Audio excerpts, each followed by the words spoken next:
பருப்பு உருண்டை குழம்பு பண்ணுறோம். 1 1/4 கப் துவரம் பருப்பு, 3 மிளகா வத்தல் 1 ஹவராக ஊற வச்சுருக்கோம்.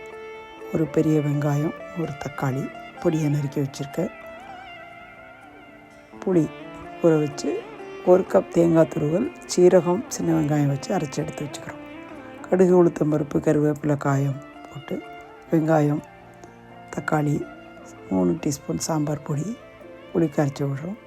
உப்பு, மஞ்சள் பொடி, 1 டீஸ்பூன் காரப்பொடி கலந்து கொடுத்துட்டு தேங்காயை அரைச்சி எடுத்துன்னு வந்து அதையும் அதில் சேர்க்குறோம்.